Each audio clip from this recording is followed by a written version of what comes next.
Have you ever wondered where the tales of Dracula's brutality truly originated? Vlad the Impaler was the historical figure who inspired the legend of Dracula.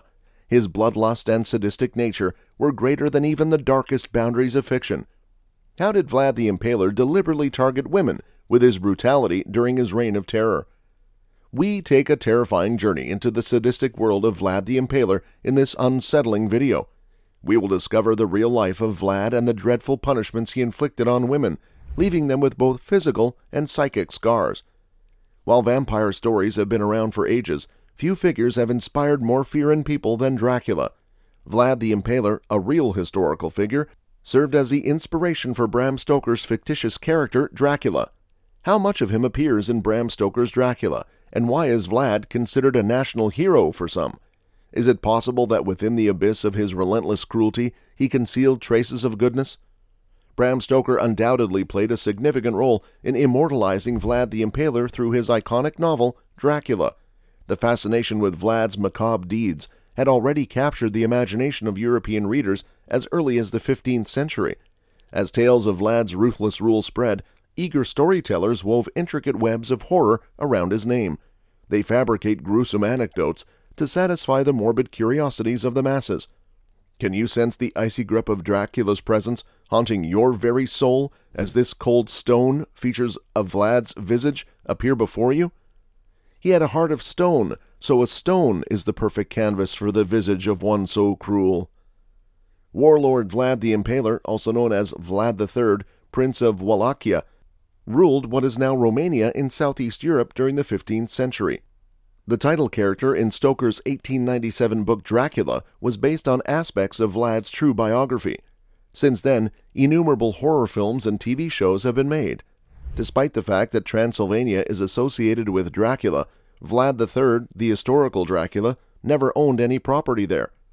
The Wallachian prince never lived in Bran Castle, a popular tourist destination in Transylvania that is frequently referred to as Dracula's Castle.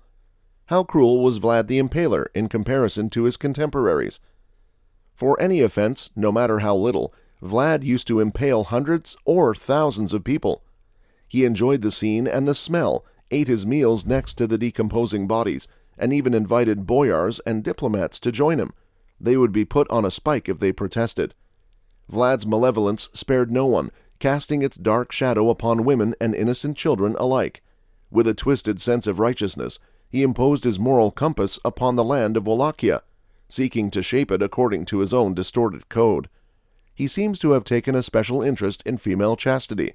Vlad was particularly brutal towards unmarried maidens who had lost their virginity, unfaithful wives who had broken their marital vows, and unchaste widows who had violated societal expectations. These women frequently had their breasts cut or their sexual organs removed. Additionally, they were frequently pierced with heated stakes that were forced through the body until they came out of the mouth and impaled the vagina. The execution of an unfaithful wife unfolds like a tragic tale drenched in betrayal in a horrifying event etched in history. Vlad cut off the woman's breasts, after which she was skinned and impaled, and her skin was left on a table nearby in a square in Targovist. Another deadly thread of punishment included a wife beheaded for weaving a shirt that was too short for her husband. What would it be like to be Mrs. Dracula, to love and be loved by history's most powerful vampire? Ilona Siliagi was Vlad the Impaler's second wife. She was by his side in his later years. Ilona is horrified and yet moved by her husband's actions after learning the truth about his sadistic nature. Ilona must decide whether she wants to continue being an unwilling participant or an enthusiastic lover when she learns that her husband's sadistic tendencies extend to the bedroom. Ilona is forced to sacrifice purity for safety due to her husband's reputation for being an evil man. Vlad had many mistresses in his life. It was really unlucky for one of his mistresses. Vlad allegedly tore apart her flesh to prove she was not pregnant. One of the tales described how in Brazov, a Wallachian businessman once had his stock of steel seized and was not compensated for it. Thus, Vlad marched his troops into Transylvania, where he impaled and jailed every Saxon merchant he could locate. Then he returned to Wallachia and impaled the unfortunate Transylvanians who had happened to visit or reside there at the time. The tide of one person's mistake swept away the innocents. Do you dare to explore the depths of Vlad's mind and twisted disposition towards religious customs? Even a seemingly innocent act like wearing a turban could become a dangerous gamble.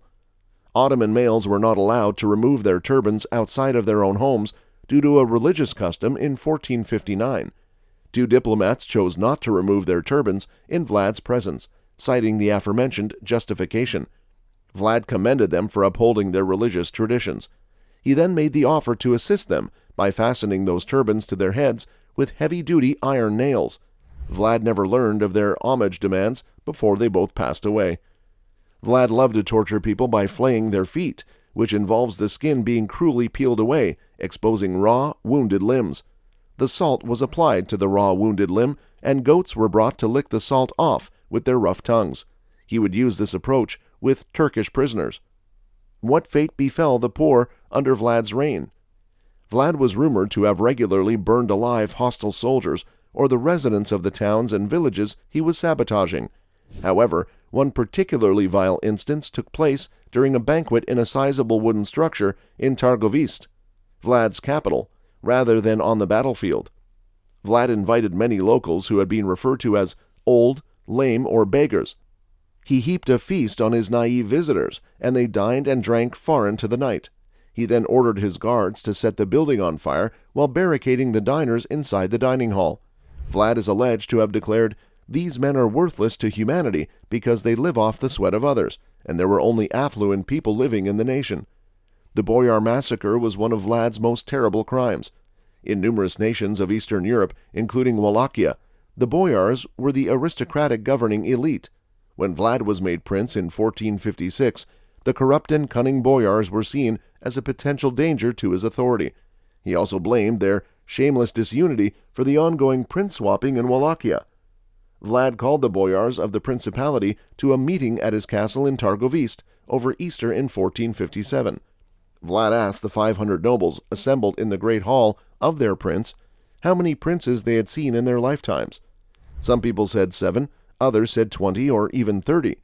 The boyars and their accompanying family members were all apprehended, and with a twisted blend of terror and torment, he commanded the impalement of the 500 boyars in the courtyard of the palace.